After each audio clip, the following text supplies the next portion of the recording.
चलो जी, last class में जो अपन ने पढ़ा था तो अपन ने बेटा एडियाबेटिक प्रोसेस के बारे में सब कुछ पढ़ लिया था, क्या होती है एडियाबेटिक प्रोसेस, क्या फ्री एक्सपेंशन होता है, इन चीजों को अपन ने क्लियर कर लिया था। आज अपन एक नई टर्मिनोलॉजी पढ़ेंगे। देखो ये वाली टर्मिनोलॉजी फिजिक्स में नहीं है, क्योंकि ये जो अपन पढ़ेंगे इस क्या लगती है रिएक्शन की होती है, क्या होती है केमिकल रिएक्शंस की। अब तक जो पढ़ा सब फिजिक्स में था, जितना पढ़ोगे सब फिजिक्स में ना, ये जो चीज पढ़ोगे ना फिजिक्स में नहीं है। रीजन इसके पीछे क्योंकि ये केमिस्ट्री में ही है, क्योंकि ये रिएक्शंस पे अप्लाइड थिंग है और फिजिक्स में तो रिएक्शन पढ़ते ही नहीं हो।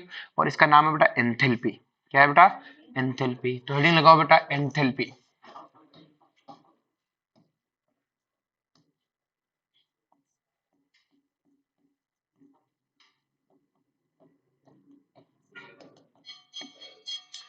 अब थोड़ा एंथैल्पी क्या होता है ध्यान से समझो इस चीज को। क्लियर है? अगर बेटा अपन बात करें एंथैल्पी की, किसकी बात करें बेटा कि एंथैल्पी क्या चीज है, ध्यान समझो एंथैल्पी के बारे में कि एंथैल्पी है क्या। देखो कुछ नहीं, एक मैथमेटिकल टर्मिनोलॉजी है। मैथमेटिकली क्या है बेटा? टर्मिनोलॉजी। हमें यहाँ क्या होता है, प्रेशर वॉल्यूम का काम होता है। तो अपन ने क्या कर दिया कि sum of internal energy and product of pressure volume. किसका बेटा? प्रेशर वॉल्यूम का प्रोडक्ट। तो sum of internal energy plus a product of a pressure volume, इसको मैथमेटिकल टर्मिनोलॉजी में क्या बोलते हैं? एंथैल्पी। क्या बोलते हैं? एंथैल्पी। आई बात समझ में? तो लिखो सम ऑफ इंटरनल एनर्जी, इसको भाई कोई पेन दो रे, पेन में एक जगह कितनी छोड़ी, आप भेजते ही नहीं हो कुछ भी, रिप्लाई भी नहीं करते। कपिल सर की मीटिंग हो गई तो पे वो भी नहीं भेजी। सब रे सीन करके छोड़ दिया मैसेज।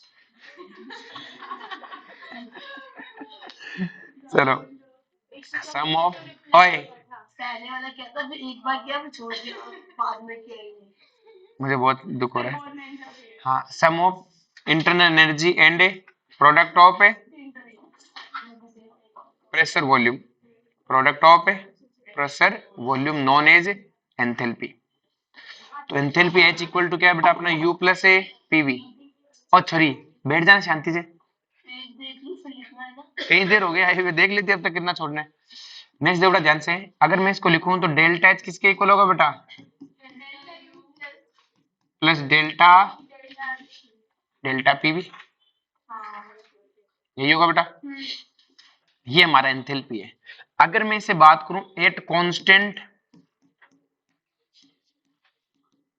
प्रेशर पे, किस पे बात करूं बेटा? कांस्टेंट है प्रेशर। अगर अपना प्रेशर क्या है बेटा? कांस्टेंट है, तो डेल्टा एच किसके इक्वल होगा बेटा? Delta U plus P delta we. बोलो कोई दिक्कत है? और मुझे पता है डेल्टा यू किसके इक्वल होता है बेटा? Q plus W, first law of thermodynamics से। और हमें पता है कि कांस्टेंट प्रेशर पे वर्क क्या होता है बेटा? Minus P delta we. बोलो होता है कि नहीं होता? रिवर्सल वर्क है। कांस्टेंट प्रेशर तो पी एक्सटर्नल कांस्टेंट, तो पी क्या हो जाएगा? माइनस पी डेल्टा वी, दोनों कट जाएंगे। तो डेल्टा एच किसके इक्वल आया बेटा? क्यू के। कब है? जब प्रेशर कांस्टेंट है, जब प्रेशर है तभी आ रहा है, वरना रिलेशन नहीं है। अब ध्यान से, व्हेन वॉल्यूम, ध्यान से, व्हेन वॉल्यूम इज कांस्टेंट, ये अलग फिनोमेना, एंथैल्पी से नहीं ले रहा हूं मैं इसे। हमें पता है delta U equal to Q plus W होता है बेटा, और वॉल्यूम कांस्टेंट होता है तो वर्क कितना होता है? जीरो। तो डेल्टा यू किसके इक्वल आ रहा है? और क्यू क्या है? एनसीवीडीटी। क्या है बेटा? अब देखो क्यू के नोटंकी, जब वॉल्यूम कांस्टेंट है तो वो इंटरनल एनर्जी है, और जब प्रेशर कांस्टेंट है तो वो एंथैल्पी है। तो हमें एग्जामिनर क्या बोलता है कि find out heat at constant pressure, मतलब क्या पूछ रहा है? Find out heat at constant volume. समझ में आई कहानी?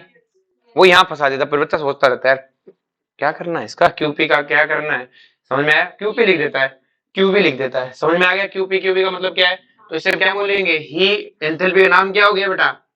Heat at a constant pressure. Clear है? और इसे क्या बोलेंगे? हीट एट ए,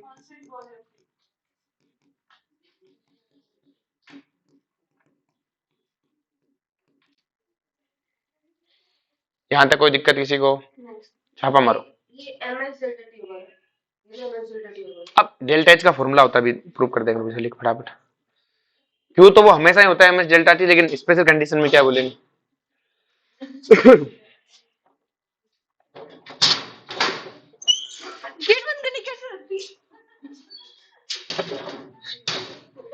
चीज ही करते आते एकदम यूं है।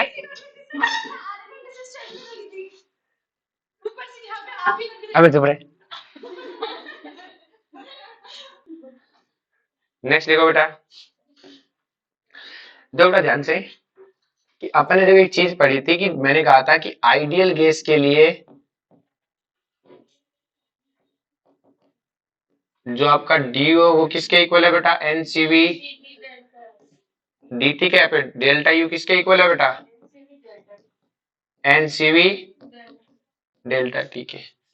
फॉर रियल गैस के लिए क्या था बेटा,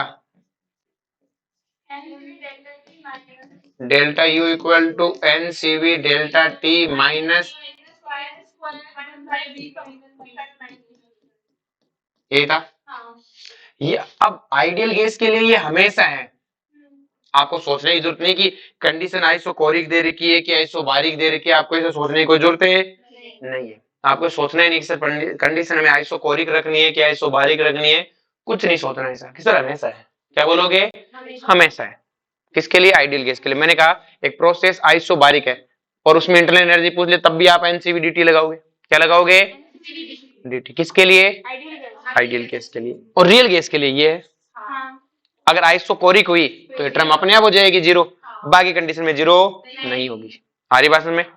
नेक्स्ट वन देखो बेटा, सेम कहानी है बेटा कि अगर आपके पास गैस आइडियल हुई, गैस कैसी हुई बेटा, आइडियल गैस हुई, तो जो आपका डेल्टा एच है वो होता है एनसीपी डेल्टा टी, या फिर आप बोल सकते हो D H equal to NCP D T. इसका डेरिवेशन है, इसको डेरिवेशन से क्या आता है, सीपी। क्या आता है, सीपी। अब चाहे आइसोबारिक हो चाहे आइसोकोरिक हो, कोई कंडीशन हो, आइडियल गैस के तो हमेशा है, आइडियल गैस का तो हमेशा, बोलो कोई दिक्कत है। अब बात करें रियल गैस के लिए, तो रियल गैस के लिए जो डेल्टा एच आता है ना, देखो बेटा इसको अगर मैं थोड़ा सा डिराइव करके याद करा दूं तो ज्यादा अच्छा रहेगा। देखो डेल्टा एच किसके इक्वल है, delta U plus delta PV, यही है बेटा, clear. For real gas, for real gas. अब देखो आपको कुछ नहीं करना, रियल गैस के लिए डेल्टा यू का फॉर्मूला याद होना चाहिए, n C V delta T minus a n square 1/v2 minus 1/a v1। और डेल्टा पीवी क्या होगा बेटा, चेंज इन प्रेशर वॉल्यूम, तो मैं इसको ऐसे लिख दूं, प्लस P2V2 माइनस P1V1, ये तो होगा डेल्टा पीवी, P2V2 माइनस है, ये लो ये डेल्टा एच आ गया। किसके लिए, रियल गैस के लिए। तो रियल गैस का डेल्टा एच याद करना आसानी है, बस ये याद होना चाहिए, क्लियर है। मतलब अपन देखा तो इसको याद करने की जरूरत नहीं है अलग से ना, कि आपको एक दिमाग लगाना पड़ेगा, इसको रटना, किसको रटना है, इसको।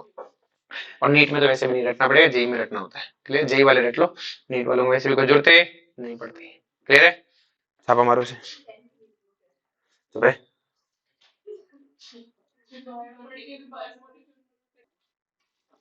नेक्स्ट लिखो बेटा, enthalpy for chemical reaction, enthalpy change for chemical reaction. तो बेटा जो केमिकल रिएक्शन होती है ना, वो एक सेम टेम्परेचर पे चल रही होती है। कोई भी केमिकल रिएक्शन होती है तो क्या चल रही होती है बेटा, सेम टेम्परेचर पे चल रही होती है रिएक्शन, क्लियर है। सारे रिएक्शन उनका अगर मान लो 300 डिग्री पे चल रही है तो 300 पे चल रही होती है, 400 पे चल रही है तो 400 पे। हाँ तो एक और एक जो होगा तो फिर इक्विलिब्रियम इसी हिसाब से सेट हो जाता है ना, रिएक्शन आगे पीछे चली जाती है। अगर आपने गड़बड़ किया तो टेम्परेचर बढ़ाओगे तो इधर चला जाएगा, इधर बढ़ाओगे तो इधर चला जाएगा, पर टेम्परेचर को मेंटेन रख लेगी, क्या रख लेगी, मेंटेन। तो केमिकल जो अपनी केमिकल रिएक्शन होती है वो क्या होती है, तो लिखो chemical reaction are isothermal, chemical reaction are isothermal. Chemical reaction क्या होती है बेटा, आपकी आइसोथर्मल होती है। तो मुझे पता है डेल्टा एच इक्वल टू क्या है बेटा, delta U plus delta PV, और अपने को पता है बेटा पीवी इक्वल टू एनआरटी। तो डेल्टा पीवी किसके इक्वल होगा बेटा, डेल्टा एनआरटी। अब मैं कहता हूं आइसोथर्मल है मतलब क्या होगा, आरटी तो कॉमन आ जाएगा, बचेगा क्या, डेल्टा एन बचेगा क्या? तो डेल्टा एच किसके इक्वल आ गया बेटा? Delta U plus delta N G. अभी एन जी मोल क्यों लिया बेटा? कि डेल्टा एन जी का मतलब, डेल्टा एन का मतलब क्या है? Difference in mole. Difference in मतलब जी लिया, इसका मतलब क्या? गैस है। गैस क्यों लिया? क्योंकि सर पीवी की यूनिट आप गैस के लिए तो लगाओगे, बाकी लोग तो लगाओगे ही नहीं। क्लियर है? तो ये क्या है बेटा? For gas. किसका डिफरेंस है बेटा? For gas. स्टोइकियोमेट्री लगाओ आप तो हमेशा इसको। क्या मानो? क्या मानोगे? Stoichiometry coefficient of a product minus stoichiometry coefficient of a reactant. ये आपका क्या है बेटा? Delta N G. क्या है बेटा?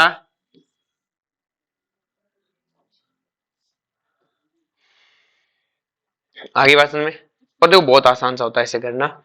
जैसे क्वेश्चन आता है अपने पास में, PCl3 gas plus Cl2 gas react करके बनाती है बेटा PCl5 गैस। क्लियर है? तो हमसे पूछता है कि इसमें, कि आपसे पूछता है कि find out difference between heat at constant pressure and heat at constant volume. तो मुझे पता है delta H equal to delta U plus NGRT। तो ये हीट एट कांस्टेंट है प्रेशर, ये हीट कांस्टेंट है वॉल्यूम।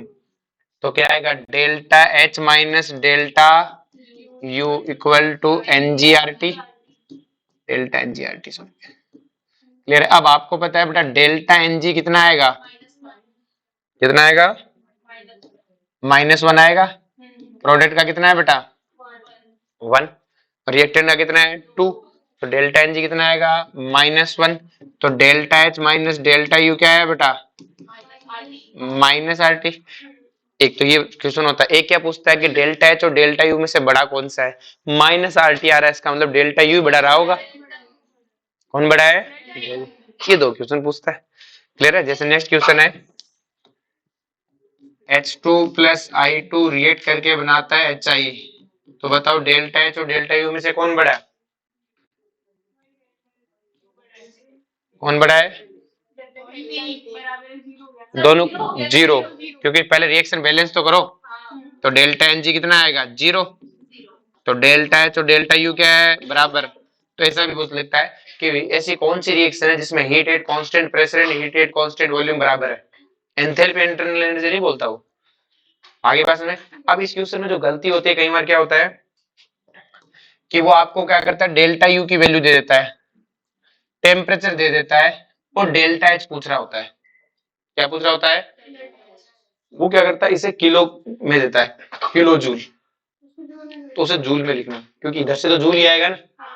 अब एक और गलती क्या करता है, इसे वो कैलोरी में देता है। अब उधर आर की वैल्यू 2 लेनी है। अब तुम क्या करते हो, जल्दीबाजी में आर की जगह रखते हो 25/3। ध्यान से, अगर वो यहाँ कैलोरी में दे रखा है उसने, क्लियर है, नीचे ऑप्शन कैलोरी में, तो आप इसे भी कैलोरी में लो, कहानी खत्म। अगर नीचे ऑप्शन जूल में दिया हुआ है तो फिर इसे जूल में कन्वर्ट कर लो ना। जो गलती नीचे ऑप्शन, अगर तुम इतने समझदार हो, नीचे तुम्हें जूल दिख रहा है, फिर तुम ऊपर गलती करोगे ही नहीं ना। गलती कब करोगे कि वो कैलोरी में दे रखा होगा, तुम आर जूल में रख दोगे, नीचे आंसर कैलोरी में होगा, तुम आंसर टिक मार दोगे। आर की वैल्यू का ध्यान रखना, अगर ये जूल में है तो ये जूल, कैलोरी है तो कैलोरी। फिर नीचे ऑप्शन में देखना पूछा किसमें, कैलोरी में पूछा गया कि जूल में पूछा गया। बाकी इस क्वेश्चन में कुछ नहीं है, एकदम रद्दी क्वेश्चन है। नेक्स्ट देखो, इसका बता दो फटाफट। कैल्शियम कार्बोनेट सॉलिड है, वो किस में कन्वर्ट होता है? Calcium oxide solid plus CO2 gas. अब बताओ किसका डेल्टा एच बड़ा है कि डेल्टा यू बड़ा है? अरे तो गैस तो है CO2 तो डेल्टा एन जी कितना आ जाएगा? 1। सॉलिड को हटा देना तो count, delta N G content नहीं है ना उसका, सिर्फ गैस गैस का काउंट होगा। उस पे तो लगेगी ना CO2 पे, तो डेल्टा एन जी 1, CO2 इनका नेगेटिव। आगे बात में भाई, इनको इनको तो हटा दो ना। डेल्टा एन जी कितना आएगा? 1। तो डेल्टा एच कितना आएगा बेटा? Delta U plus RT। क्या वैल्यू पूछता है, कौन बड़ा है, डेल्टा एच बड़ा है कि डेल्टा यू बड़ा है?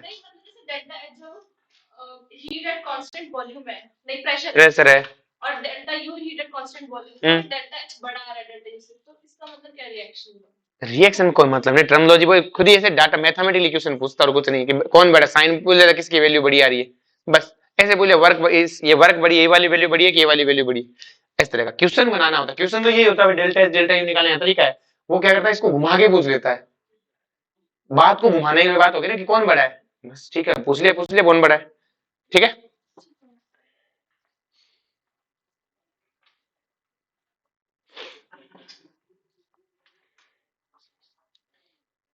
तो ऐसे क्वेश्चन आएंगे तो मुझे पता है कि तुम फंसने वाले भी नहीं हो, तो मैं ऐसे क्वेश्चन करा भी नहीं रहा हूँ ना कि डेल्टा यू की वैल्यू दे दी है ना, और फिर आपको जैसे इसी वाले क्वेश्चन में डेल्टा यू की वैल्यू दे देता, टेम्परेचर दे देता, तुम डेल्टा एच निकाल देते, डेल्टा एच दे देता, टेम्परेचर देता, तुम क्या निकाल देते, डेल्टा यू। क्लियर, लिख ले सबने, यहाँ तक सबने लिख ले। नेक्स्ट क्वेश्चन लिखा इसके बाद में,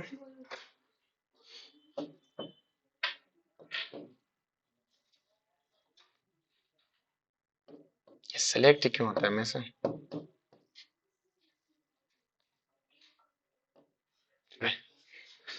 क्वेश्चन लिखो। if 3 mole of nitrogen if 3 mole of nitrogen and 8 mole of hydrogen if 3 mole of nitrogen and 8 mole of hydrogen are mixed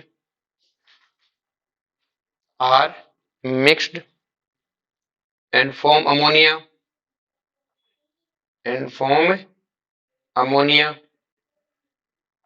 देख लिया, and form ammonia if heat at constant pressure is minus y kilojoule per mole, minus y kilojoule per mole,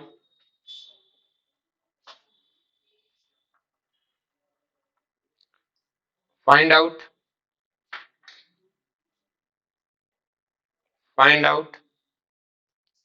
heat at constant volume। चलो इसको करके दिखाओ फटाफट।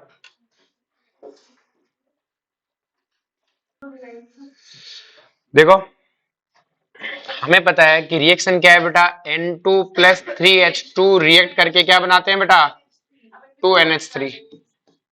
अब मुझे पता है इसका डेल्टा Ng कितना आएगा, 2, -4 इक्वल टू कितना है, -2। तो हमें पता है डेल्टा H इक्वल टू क्या है बेटा, डेल्टा U प्लस ए NGRT। बोलो कोई दिक्कत है, ध्यान तक क्लियर सबको कि डेल्टा H इक्वल टू क्या है बेटा, डेल्टा U प्लस ए NGRT। अब मुझे एक बात बताओ ध्यान से कि हमारे पास डेल्टा U कितना आएगा बेटा, delta H minus A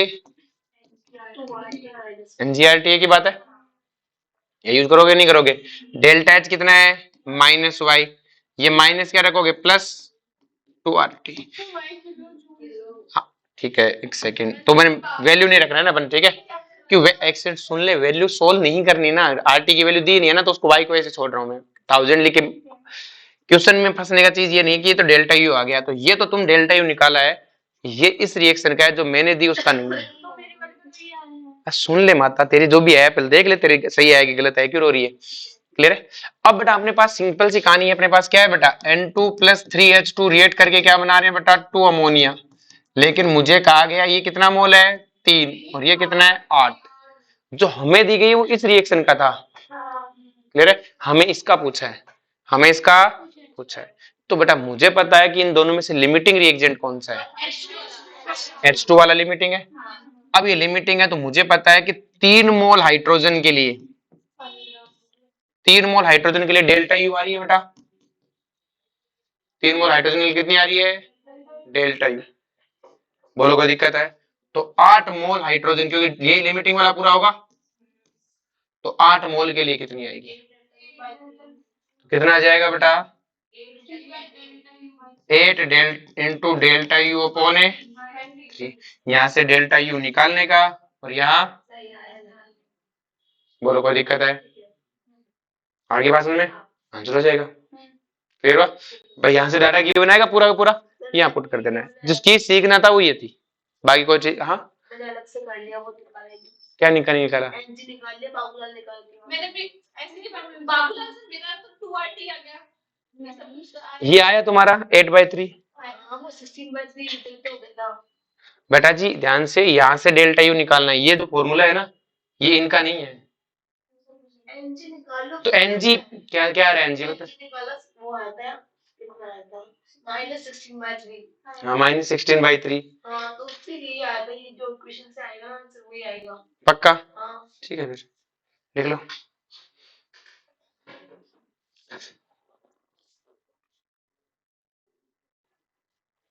next लिखो बेटा, if 10 mole of A, if 10 mole of A and 15 mole of B, if 10 mole of A and 15 mole of B are mixed and form C with 60% of yield, with 60% of yield, yield कितनी है बेटा? 60%. then find out delta H, then find out delta H 7A gas plus 5B gas react करके बनाते हैं 3C gas, और delta U दिया बेटा आपका -x किलो जूल पर मोल। जो इस क्वेश्चन में मुझे वो डेल्टा यू निकालने की वो करने को जरूरत नहीं, मुझे पता है निकाल दोगे तो। यहाँ जो पिछली बार हमने लिमिटिंग रिएक्टेंट से किया था, हमने किससे किया था कि सर एक सेकंड, इस क्वेश्चन को किससे किया है कि सर आपने तो रिएक्टेंट से किया, किससे किया है? क्योंकि ये लिमिटिंग रिएक्टेंट था। क्या था? आप इससे भी करते तब भी यही आंसर आता, प्रोडक्ट से भी, पर उसके लिए फिर आपको मोल निकालने पड़ते। क्या निकालने पड़ते?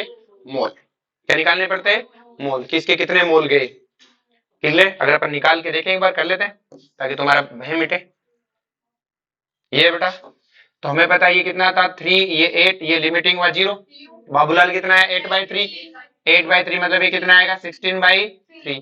तो हमें पता है 2 मोल के लिए कितना है डेल्टा यू, तो 16/3 के लिए कितना होगा बेटा 8/3 डेल्टा यू आएगा। लेकिन हम N2 से नहीं कर सकते थे क्योंकि N2 एक्सेस में ना, तो हमें फिर N2 का वो अमाउंट निकालना पड़ता जो यूज हुआ है, वो करने में टाइम लगता। तो अब हमें दो चीजों से करना है, तो लिमिटिंग रिएक्टेंट से कर लो या फिर किससे कर लो? प्रोडक्ट से कर लो। एक्सेस वाले को छोड़ो ना, एक्सेस वाले को कर सकते, फिर उसका गया अमाउंट निकालना पड़ता, क्यों मेहनत करनी। अब जो अभी मैंने क्वेश्चन दिया है ना ये वाला, इसमें मुझे मैं लिमिटिंग रिएक्टेंट से नहीं कर सकता क्योंकि इसमें प्रोडक्ट की भी यील्ड दी है, तो इसे सिर्फ प्रोडक्ट से करना पड़ेगा। किससे करना पड़ेगा? प्रोडक्ट से।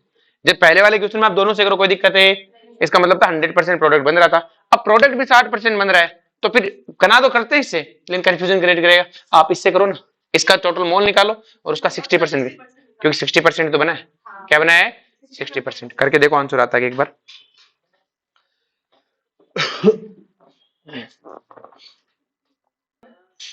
बात है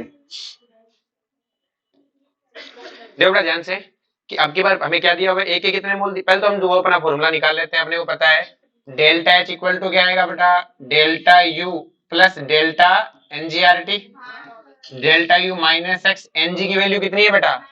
ये कितने 12 और 9, 9 है -9 है आरटी। तो यहां से मुझे पास डेल्टा एच आ जाएगा। क्या आ जाएगा बेटा? Delta H. क्लियर है? अब अपने को क्या निकालना है बेटा? Delta H. अब ये तो इस रिएक्शन का आ गया, लेकिन हमें कहा था ए 10 मोल है और ये कितना है बेटा 15 मोल, ये लिमिटिंग है, तो ये 0 होगा बेटा। कितना होगा? 0। तो बाबूलाल कितना आएगा बेटा 10/7, और बाबूलाल 10/7 आया तो इसका कितना आ जाए 7, ये आया बेटा।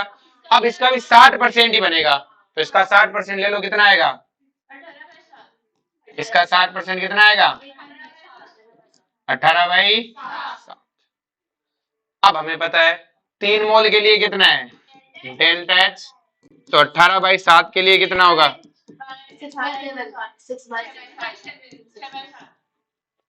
बोलो कोई दिक्कत है? आगे समझ में क्लियर है? आसान है? चलो जी नेक्स्ट क्वेश्चन लिखो।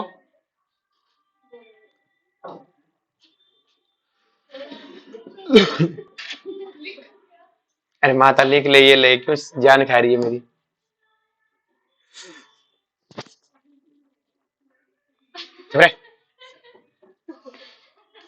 यहाँ बेटा कर दो, यहीं से खींच के थप्पड़ मारेंगे। वहां से भी दिक्कत होगी है बैठने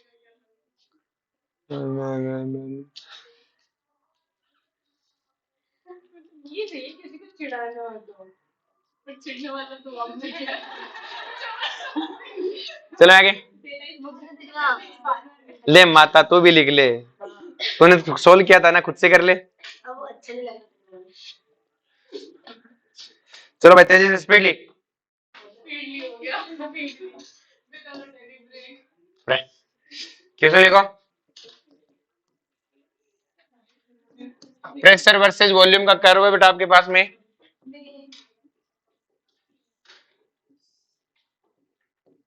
ए बी सी डी, ये आपका आइसोथर्मल है। कैसा है बेटा?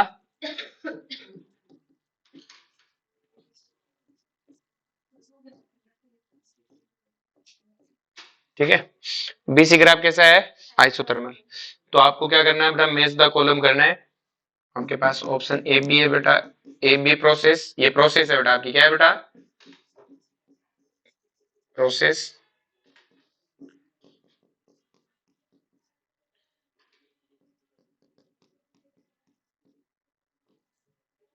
Option A, option B, option C, option D, option E. U increase, U decrease, Q increase, Q decrease, और sorry not increase decrease, Q less than zero, greater than zero, Q less than zero, Q greater than zero, work less than zero, work zero. आपके पास 5 option है कि 6 option है, multiple choice है। क्या है बेटा? Multiple choice. तो अपन इसको सॉल्व करते हैं। सामने देखो, सबसे पहले ए बी प्रोसेस के लिए किसके लिए बात करें बेटा? ए बी प्रोसेस के लिए। ए बी प्रोसेस का नाम क्या है? Isobaric expansion. मतलब इस प्रोसेस में प्रेशर क्या है? कांस्टेंट, और वॉल्यूम क्या हो रही है? इंक्रीज। क्या हो रही है? इंक्रीज। अब मुझे पता है कि कांस्टेंट प्रेशर पे जब वॉल्यूम इंक्रीज होती है तो टेम्परेचर भी इंक्रीज होता है। क्लियर? अब मुझे पता है कि जो कांस्टेंट प्रेशर पे जो, मुझे पता है आइडियल गैस है, आइडियल गैस ले लेना फॉर आइडियल गैस। ठीक है, आइडियल गैस के लिए पढ़ रहे सब कुछ है ना। तो मुझे पता है डेल्टा यू किसके इक्वल होता है बेटा? NCV DT. अब मुझे पता है टेम्परेचर इंक्रीज हो रहा है तो डीटी कैसा आएगा बेटा? पॉजिटिव की नेगेटिव? पॉजिटिव। चेंज पॉजिटिव आएगा। ये पॉजिटिव मतलब डेल्टा यू पॉजिटिव, और डेल्टा यू पॉजिटिव है, इसका मतलब डेल्टा यू क्या है? U2 minus U1। इसका मतलब U2 बड़ा है U1 से, और फाइनल बेटा बड़ा है, इसका मतलब U इंक्रीज हो रहा है। इसका मतलब इस प्रोसेस में एक आंसर तो क्या हो गया? ए। क्या हो गया? ए। दूसरा मुझे कह रहा है कि यार क्या बेटा? प्रेशर कांस्टेंट है, इसका मतलब क्यूपी किसके इक्वल है? डेल्टा एच के, और डेल्टा एच क्या है बेटा? NCP DT. अब डीटी बढ़ रहा है तो इसका मतलब क्यू कैसा है? ये डीटी पॉजिटिव है और ये पॉजिटिव है, क्यू पॉजिटिव आएगा, ये मतलब ग्रेटर देन जीरो आएगा। ग्रेटर देन जीरो आएगा मतलब क्या आएगा? डी। और मुझे पता है बेटा कि वर्क डन कांस्टेंट प्रेशर है बेटा, कांस्टेंट प्रेशर मतलब इरिवर्सिबल, और इरिवर्सिबल वर्क क्या होता है? माइनस पी एक्सटर्नल है डेल्टा वी। और मुझे पता है ये एक्सपेंशन है, और एक्सपेंशन के वर्क नेगेटिव होते हैं। एक्सपेंशन के वर्क कैसे होते हैं? नेगेटिव। मतलब कौन सा ऑप्शन है? E option. क्या चीज समझ में आई बेटा? नेक्स्ट मुझे बीसी प्रोसेस की बात करनी है। तो बीसी प्रोसेस में डेल्टा यू आपका जो टेम्परेचर है वो कांस्टेंट है। क्या है बेटा? और टेम्परेचर कांस्टेंट, और डीवी डीटी क्या है बेटा? जीरो। आइसोथर्मल है। कैसा है बेटा? आइसोथर्मल। और आइसोथर्मल प्रोसेस के लिए डीटी जीरो है। डीटी जीरो है तो आपका यू तो जीरो है। यू तो कितना है? और जब यू जीरो होता है, zero equal to Q plus W, तो Q equal to minus W.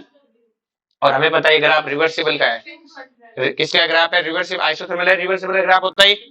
और रिवर्सिबल प्रोसेस के लिए जो वर्क डन होता है वो क्या होता है? -2.303 nRT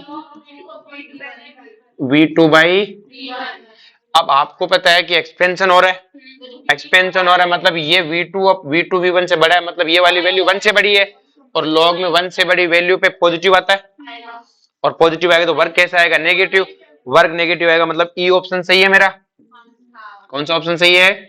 ई ऑप्शन सही है। लेकिन वर्क नेगेटिव होगा तो क्यू पॉजिटिव होगा, तो कौन सा ऑप्शन सही है? डी ऑप्शन सही। तो आंसर क्या हो गया इसका? डी और ई।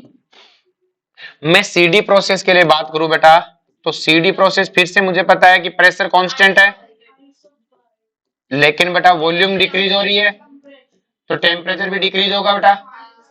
अब मुझे पता है डेल्टा यू क्या है बेटा एनसीवीडीटी। अब टेम्परेचर डिक्रीज हो रहा है तो ये टर्म नेगेटिव है, ये टेगेट नेगेटिव, इसका मतलब डेल्टा यू नेगेटिव मतलब U2 छोटा है U1 से, इसका मतलब डिक्रीज हुआ है, डिक्रीज हुआ है, इसका मतलब क्या हो गया? ऑप्शन है बी। कौन सा हो गया बेटा? बी ऑप्शन सी हो गया। नेक्स्ट वन, मुझे पता है कि कांस्टेंट प्रेशर पे वही क्यूपी किसके इक्वल है बेटा? डेल्टा एच के, और डेल्टा एच किसके इक्वल है? और ये वाली टर्म नेगेटिव है, डीटी नेगेटिव, तो क्यूपी भी क्या होगा बेटा? नेगेटिव, और क्यूपी नेगेटिव मतलब कौन सा हो जाएगा? सी। और बात करते हैं वर्क डन की, तो वर्क डन बेटा क्या है? Minus P external V2 minus A. और आपको पता है कंप्रेशन वर्क तो पॉजिटिव होता है, क्या होता है? वो किसी में दिया ही नहीं, वो किसी में दिया ही नहीं है। हमारे पास में वर्क डन कैसा आएगा मेरा? पॉजिटिव, क्योंकि ये वाली टर्म कैसी आएगी? नेगेटिव, तो वर्क डन कैसा आएगा? पॉजिटिव। ये मेरा हो गया सीडी प्रोसेस के लिए। किसके लिए हो गया बेटा? CD process. नेक्स्ट वन अपने पास DA process. DA process isochoric, मतलब वॉल्यूम कांस्टेंट है बेटा आइसोकोरिक में, मतलब डीवी जीरो, और डीवी जीरो मतलब वर्क जीरो। पहली बात तो ये हुआ। दूसरा बेटा प्रेशर बढ़ रहा है, प्रेशर बढ़ रहा है, हीटिंग है, मतलब इस प्रोसेस में क्या हो रहा है बेटा? टेम्परेचर बढ़ रहा है, तो आपका टेम्परेचर इंक्रीज हो रहा है, तो डीटी कैसा होगा बेटा? पॉजिटिव। और डीटी पॉजिटिव आया तो हमें पता है बेटा डेल्टा यू कैसा आएगा? डेल्टा यू पॉजिटिव आएगा। क्यू भी कैसा आएगा? पॉजिटिव। तो डेल्टा यू पॉजिटिव आएगा, इसका मतलब यू इंक्रीज हो रहा है, तो मतलब ऑप्शन कौन सा हो गया? ए। कौन सा हो गया? क्यू पॉजिटिव है, इसका मतलब कौन सा है? डी। और वर्क डन कैसा है बेटा? जीरो। इस तरह से क्वेश्चन ना देखो, थर्मोडायनेमिक क्वेश्चन में आपको न्यूमेरिकली तो फंसाना का कुछ रहा ही नहीं ना। क्लियर है? थर्मोकेमिस्ट्री क्वेश्चन में थोड़ा बहुत डाटा है, वो भी इस वक्त बहुत आसान डाटा होता है। आपको कंसेप्ट कहानी क्लियर हो जानी चाहिए। कंसेप्ट क्या हो जानी है? क्लियर। आगे बात में छापा मारो बेटा जी।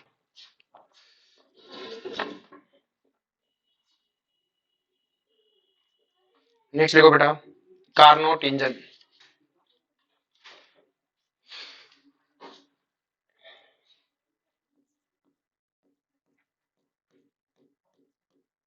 क्या होता है भाई कार्नोट इंजन? जो कार्नोट इंजन क्या है? It's reversible engine. क्या है बेटा? लिखो, इट्स ए रिवर्सिबल इंजन।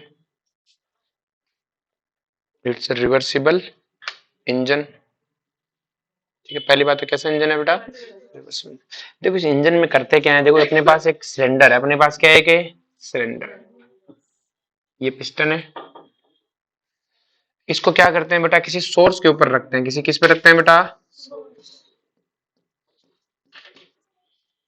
इस सोर्स का टेम्परेचर है बेटा, इसको हमने टी हॉट लिख दिया, जो एनर्जी दे उसका टेम्परेचर ज्यादा है। और टी हॉट बार बार ना लिखना पड़े, इसको हमने T1 लिख दिया। लास्ट में बदल जाएंगे अपन, जहां T1 लिखा होगा उसको टी हॉट लिख देंगे, कंफ्यूजन नहीं होता। क्या नहीं होता बेटा? कंफ्यूजन नहीं होता। आ रही बात समझ में? तो हम इसको अभी क्या करते हैं, हम इसको ऊपर रख देते हैं और पहली सिस्टम को आइसोथर्मल होने देते हैं। क्या होने देते हैं भाई? आप इसको दोनों को रखोगे तो दोनों में टेम्परेचर डिफरेंस होगा, इन्हें हीट जाएगी और आइसोथर्मल कर देगी, और ऊपर हीट जा रही है तो जो हमने हीट गई उससे हमने लिख दिया क्यू हॉट। क्या लिख दिया बेटा? और पिस्टन को एक्सपेंड होने दिया। क्या उन्हें पहले आइसोथर्मल करवाया, तो पहले हमने सिस्टम को क्या कराया? पहली प्रोसेस में पिस्टन आइसोथर्मली एक्सपेंड, पिस्टन ने क्या किया बेटा? आइसोथर्मली एक्सपेंड किया। बोलो कोई दिक्कत है? पहले पॉइंट क्या हो गया बेटा? आइसोथर्मल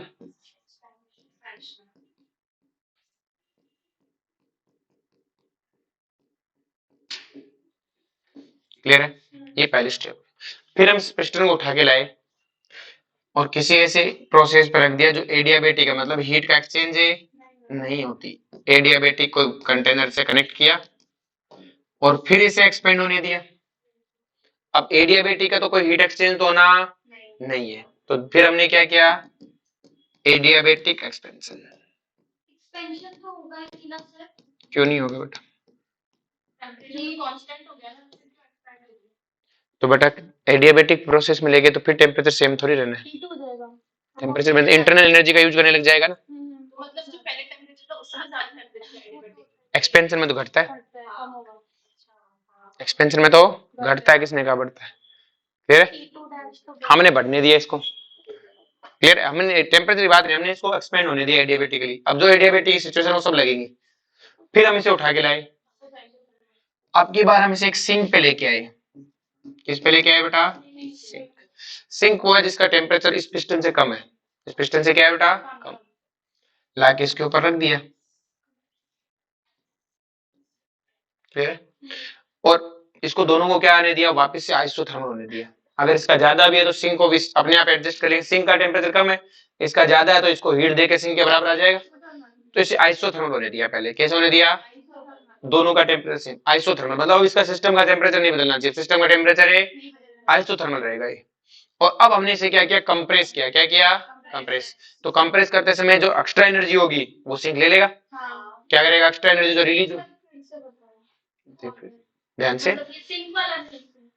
लाइन सुन, एसोथर्मली हमने पहले एक्सपेंड होने दिया, फिर एडियाबेटिक एक्सपेंड होने दिया, फिर हम इसे सिंक पे रख दिया, क्या रख दिया, और इसको क्या किया बेटा, कंप्रेस किया आइसोथर्मली, रिपीट है, पहले आइसोथर्मल फिर एडियाबेटिक अब आइसोथर्मल, अब हमने क्या किया, इसे आइसोथर्मल क्या किया बेटा, कंप्रेस, क्या किया,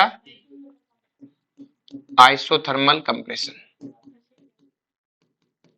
क्लियर है, इस कंप्रेशन में क्या होता है कि सिस्टम, अभी मैं डेरिवेशन करें तो दिखेगा भी, इसमें हीट रिलीज होती है, क्या होती है, हीट रिलीज, हमने कहा सिंक का टेम्परेचर टी कोल्ड है, कितना है बेटा, आगे चल के अपन इसको T2 बोलेंगे, क्या बोलेंगे, T2, सिंक की टेम्परेचर क्या माना, टी कोल्ड, और इस प्रोसेस में हीट रिलीज होती है, कंप्रेशन में हीट क्या होती है, रिलीज, प्रूव करेंगे भी होती है, तो इसको हमने बोल दिया क्यू कोल्ड, क्या कर दिया बेटा, कोल्ड, क्लियर है, हीट को आना जाना अलाउ होता है तो हीट तो एक्सचेंज होगी, क्योंकि आइसोथर्मल है तो आपकी इंटरनल एनर्जी जीरो है, तो वर्क और हीट ही बचे, लास्ट हमने क्या किया, फिर से इसको बेटा क्या किया, आपकी बार एडियाबेटिक सिस्टम पे ले जाके रख दिया, इस पे ले जाके रख दिया, और हमने इसे क्या किया बेटा, कंप्रेस, क्लियर है, तो एडियाबेटिक में क्यू जीरो है, और अब की बार हमने क्या किया बेटा, एडियाबेटिक कंप्रेशन, क्या किया बेटा, एडियाबेटिक कंप्रेशन, ये हमने चार प्रोसेस होने दी, ये हमने चार प्रोसेस होने दी, देखो ध्यान से ये अपने पास कंटेनर है, ये प्रेशर और ये वॉल्यूम, हमने सबसे पहले क्या किया बेटा, आइसोथर्मली एक्सपेंशन, फिर हमने क्या किया, एडियाबेटिकली एक्सपेंशन, तो हम ए से बी पे आ गए, बी से सी पे, अब हमने क्या किया बेटा, आइसोथर्मली कंप्रेस, हमने क्या किया, आइसोथर्मली कंप्रेस, बोलो कोई दिक्कत है, फिर हमने क्या किया, एडियाबेटिकली कंप्रेस, यही तो चार प्रोसेस यूज किए हमने, ए से सी क्या है, ए से बी क्या है, आइसोथर्मल, क्या है बेटा, सुनो सही, ए से बी क्या है, आइसोथर्मल, बी से सी क्या है बेटा, एडियाबेटिक, सी से डी है आइसोथर्मल, और डी से ए क्या है,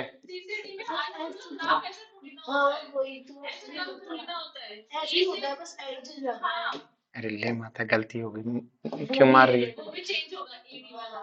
रोने क्यों लग जाती है, ले आप खुश है, रो क्यों रही है, तो इसने चाहे चाहे चाहे चाहे करके, क्लियर है, अब जो ध्यान से कि ये क्लियर हुआ कि ये हमारा क्या हो गया, आइसोथर्मल, क्या हो गया बेटा, ये हमारे प्रोसेस के नाम है, अब इन ग्राफ से हमें क्या लेना देना, ग्राफ हमें कौन पूछ रहा है, हमें इसका वर्क निकालना, हमें इसका क्या निकालना है, वर्क, क्लियर है, अब ध्यान से मैंने इसको कहा, यहाँ पे प्रेशर P1 था, वॉल्यूम V1 थी, टेम्परेचर है T1 था, क्लियर है, अब मैं जब A से B आऊंगा तो टेम्परेचर सेम रहेगा, P2 V2 T1, क्योंकि आइसोथर्मल था, क्या था, जैसे मैं C पे पहुंचूंगा वो प्रेशर P3 V3 और टेम्परेचर T2, T1 बोल के T2 बोल देते ना, टेम्परेचर चेंज होगा क्योंकि एडियाबेटिक में हमें पता फाइनल टेम्परेचर चेंज होता है, फिर हम C से D गए, C से क्या गए, P4 लेकिन आइसोथर्मल है T2। और फिर हम D से A वापस गए तो हमें पता है एडियाबेटिक है, फिर से टेम्परेचर बदलेगा, T2 का क्या हो जाएगा T1। इसी तरह से ले गए ताकि टेम्परेचर वापस क्या है T1। और पूरी प्रोसेस रिवर्सिबल रखी, क्या रखी गई, रिवर्सिबल। अब मैं बात करता हूं one by one. For AB process, किसके लिए बात करें, AB प्रोसेस आइसोथर्मल है तो U तो जीरो हो गया आपका, डेल्टा U कितना है, जीरो। और डेल्टा U जीरो है तो W किसके इक्वल है बेटा, माइनस क्यू के, या Q किसके इक्वल है, माइनस W के। बोलो। और मुझे पता है W किसके इक्वल है बेटा, -2.303 nRT1 log V2 upon V1। Isothermal process का वर्णन ये होता है। और ये W है तो Q कितना होगा बेटा, 2.303 nRT1 log V2 अपॉन। अब मुझे बता कोमल बेटा, ये एक्सपेंशन हो रहा है, क्या हो रहा है, एक्सपेंशन। और एक्सपेंशन में V2 बड़ा होगा V1 से, तो ये टर्म पॉजिटिव, ये टर्म पॉजिटिव, तो Q कैसा आएगा, पॉजिटिव। और अगर Q पॉजिटिव आएगा तो सिंपल सी कहानी, यही तो प्रूफ, यही तो बात हुई थी कि जब बेटा यहाँ होगा तो हीट क्या होगी बेटा, एब्जॉर्ब। क्या होगी बेटा, हमारे सिस्टम ने तो एब्जॉर्ब की, Q पॉजिटिव आ रहा है ना। क्लियर है। इससे हमने बताया ये वाली पहली प्रोसेस थी, इसको Q हॉट लिख दिया। और ये हमारा WAB हो गया, क्या हो गया, WAB। अब मैं बात करूं बेटा फॉर BC, किसके लिए बेटा, BC प्रोसेस। BC प्रोसेस कैसी है, एडियाबेटिक है, एडियाबेटिक है तो Q जीरो है। Q क्या है बेटा, इसमें कोई हीट का एक्सचेंज नहीं हुआ। लेकिन जो डेल्टा U होगा वो W के बराबर होगा। और किसके इक्वल होगा बेटा, NCV T2 माइनस T1। ये क्या हो गया बेटा, फॉर BC प्रोसेस। नेक्स्ट हम बात करें फॉर DA प्रोसेस, किसके लिए बात, sorry CD process. CD process isothermal है, आइसोथर्मल में DU क्या, डेल्टा U क्या है बेटा, जीरो। डेल्टा U क्या है, जीरो। और Q किसके इक्वल है बेटा, माइनस W के। Q किसके इक्वल होगा बेटा, कि सर Q इक्वल है माइनस W के। और W कितना होगा बेटा, -2.303 nRT2। इस प्रोसेस में टेम्परेचर क्या है, T2 log V4 upon V3।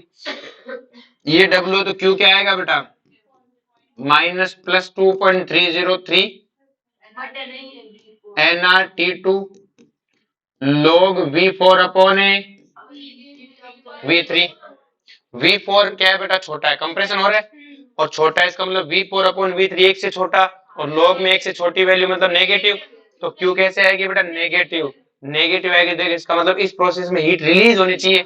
हमने ये दिखाया कि सिंक को रिलीज हुई, किसको रिलीज हुई, सिंक को। क्लियर है। इसको हमने Q कोल्ड लिख दिया, क्या लिख दिया, Q कोल्ड। और ये हमारे W क्या आ गया बेटा, CD।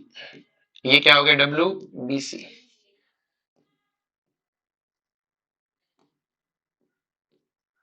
बोलो कोई दिक्कत है।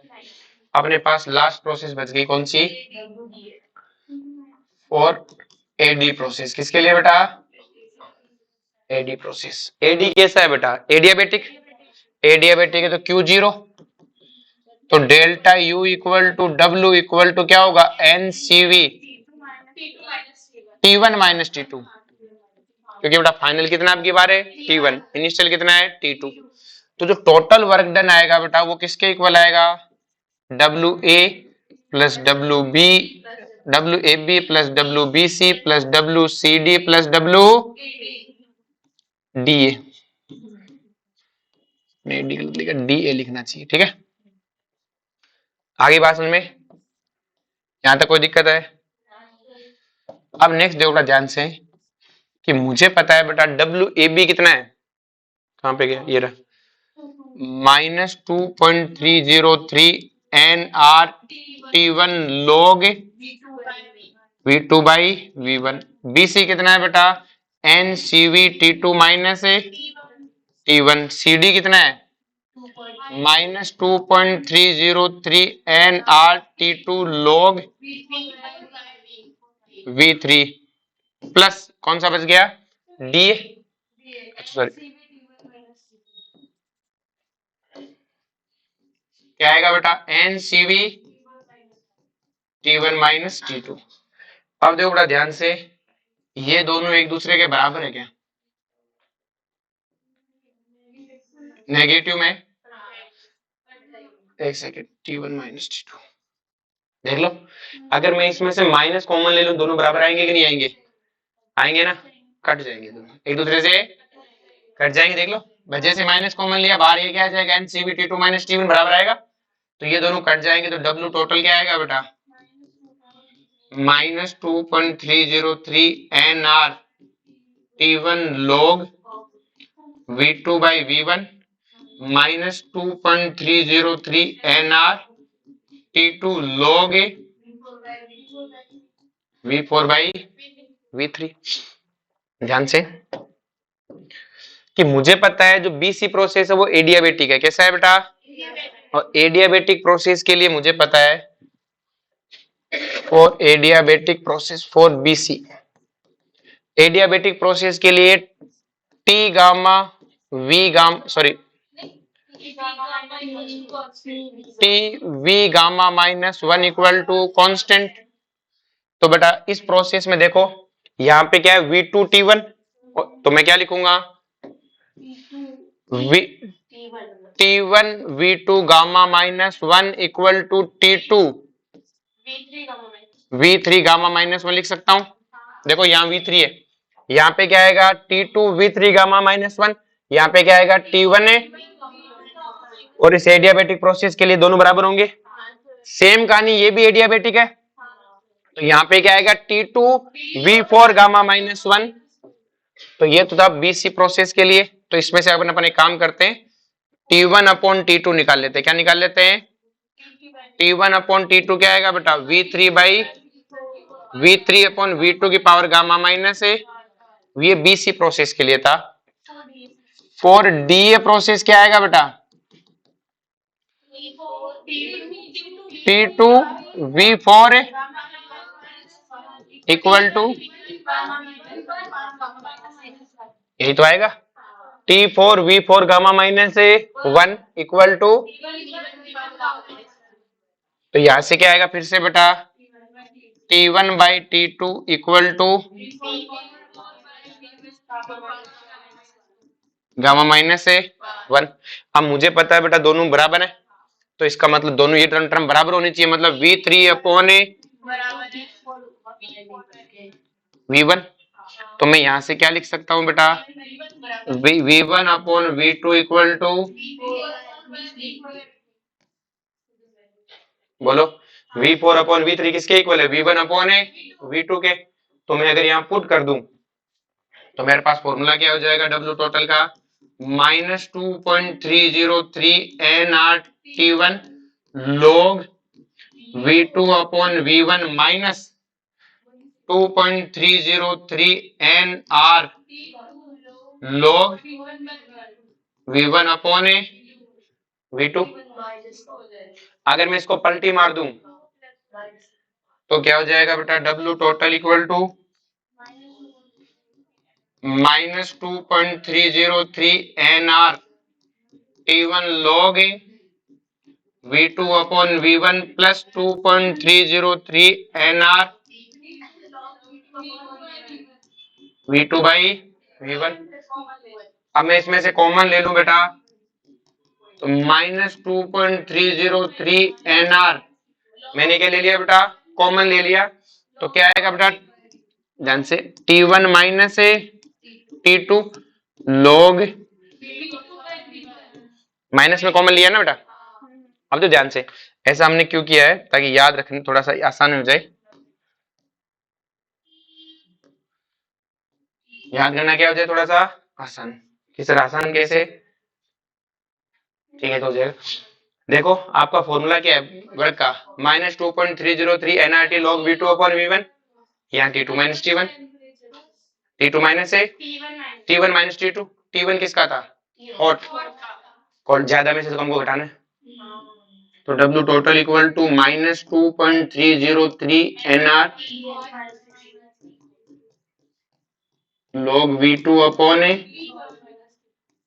ये हमारे पास क्या आ गया बेटा? Work done. क्या आ गया? टोटल है वर्क डन। फॉर्मूला भी आसान याद करना। आप देखो बड़ा ध्यान से,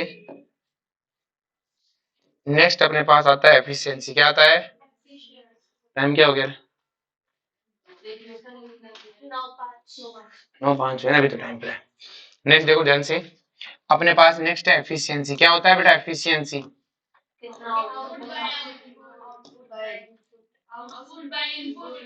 क्या? हाँ ठीक है भाई, इतना क्यों चिल्ला रहे हो?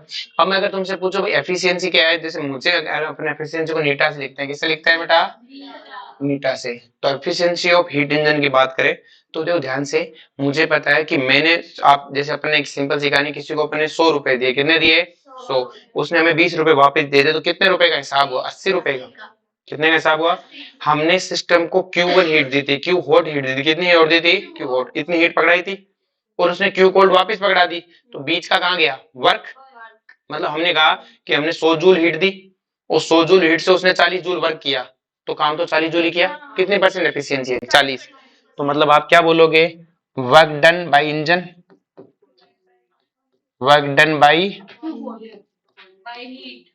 इंजन, वर्क डन मैग्नीट्यूड में देखेंगे, किसमें देखेंगे?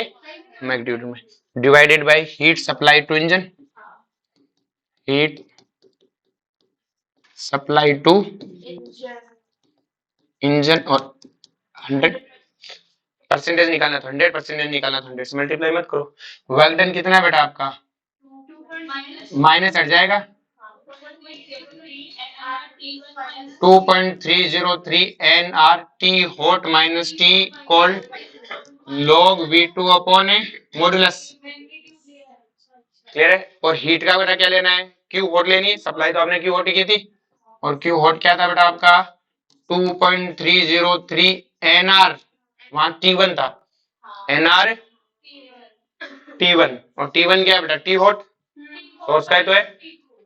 T hot log V2 upon A V1 100, तो बाकी सब कट जाएंगे, तो नीटा क्या आएगा बेटा? T hot minus T cold upon A into 100। क्या लिख सकते हो? 1 minus T cold upon A. ये आपकी क्या आ गई बेटा? एफिशिएंसी। क्या आ गई बेटा? एफिशिएंसी। इस एफिशिएंसी को एक और तरीके से लिख सकते हैं बेटा, क्योंकि मैंने क्या कहा था, Q हॉट सप्लाई की थी, Q कोल्ड उसने वापस दे दी, तो वर्क क्या हुआ बेटा? Q हॉट,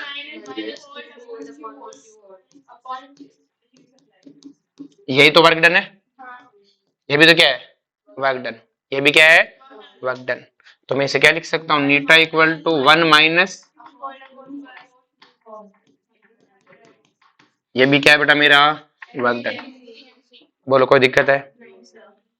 अब बेटा मुझे पता है कि कार्नोट इंजन है वो रिवर्सिबल है, हम रिवर्सिबल बनाते नहीं, हम इरिवर्सिबल बनाते हैं। क्या बनाते हैं? अब कार्नोट इंजन की एफिशिएंसी 100% कब होगी? जब T कोल्ड 0 हो जाए। T कोल्ड कितना हो जाए? 0 केल्विन, डिग्री नहीं, 0 केल्विन। तो कार्नोट इंजन की एफिशिएंसी कितनी आएगी बेटा? 100%। या फिर T होल्ड कितना हो जाए? इनफाइनाइट। तो कार्नोट इंजन की एफिशिएंसी कितनी आएगी? तो मतलब ना तो हमारे पास ऐसे कोई सिस्टम बना सकते हैं जिसमें सिंक का टेम्परेचर 0 केल्विन हो जाए, ये भी पॉसिबल नहीं है। क्लियर है? और सोर्स का 100 कर दे, ये तो बिल्कुल ही पॉसिबल नहीं है। सूरज पे जाके बैठ जाएंगे, इनफाइनाइट हो जाए, तो सन पे जाके बैठेंगे। क्लियर है? कार्नोट इंजन रिवर्सिबल है ना, रिवर्सिबल कार्नोट इंजन। और हम तो रिवर्सिबल बनाते ही नहीं, हमारे पास जितने भी इंजन है वो इरिवर्सिबल है। रिवर्सिबल तो कोई पॉसिबल थोड़ी थिंग ही नहीं है, प्रैक्टिकल थिंग ही नहीं है ना, इनफाइनाइट स्टेप थोड़ी होती है हमसे। तो ये तो कार्नोट है। कार्नोट कहता है जो मैंने ये हाइपोथेटिकल इंजन बनाया इसकी तुम 100% नहीं कर सकते, तो तुम्हारी तो औकात भी नहीं है कि तुम बना सको। मतलब किसी भी इंजन की एफिशिएंसी कार्नोट से ज्यादा नहीं हो सकती, और कार्नोट की एफिशिएंसी 100% नहीं हो सकती। मतलब ऐसा कोई इंजन बन ही नहीं सकता जिसकी एफिशिएंसी 100% हो।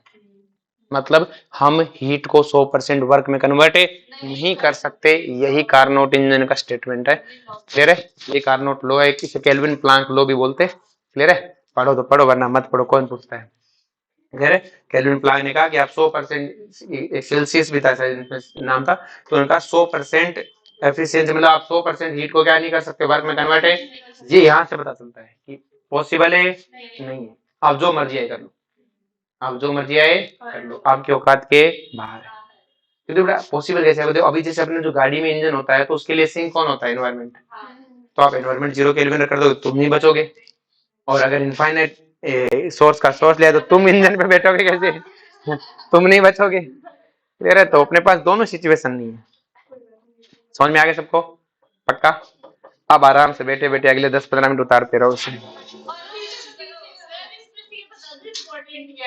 सारा इंपॉर्टेंट है।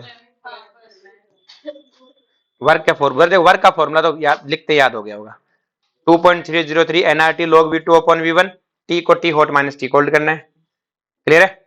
और एफिशिएंसी 1 माइनस, अब देखो 100 नहीं आना चाहिए, तो T cold upon T hot करोगे तभी तो 100 नहीं आएगा ना। क्लियर है?